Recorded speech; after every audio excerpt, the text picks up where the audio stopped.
بسم اللہ الرحمن الرحیم۔ صحیح بخاری حدیث نمبر 34، چیپٹر نمبر 2، ایمان کا بیان۔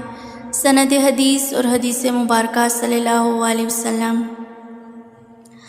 ہم سے قبیصہ بن عقبہ نے یہ حدیث بیان کی، ان سے سفیان نے، وہ اعمش بن عبید اللہ بن مرہ سے نقل کرتے ہیں، وہ مسروق سے، وہ عبداللہ بن عمر رضی اللہ تعالیٰ عنہما سے روایت کرتے ہیں کہ رسول اللہ صلی اللہ علیہ وسلم نے فرمایا کہ 4 عادتیں جس کسی میں ہوں تو وہ خالص منافق ہے، اور جس کسی میں ان 4 میں سے ایک عادت ہو تو وہ بھی نفاق ہی ہے جب تک اسے نہ چھوڑ دے۔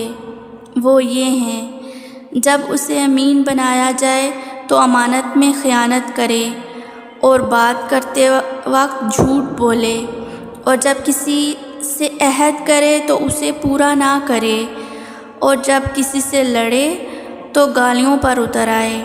اس حدیث کو شعبہ نے بھی سفیان کے ساتھ اعمش سے روایت کیا ہے۔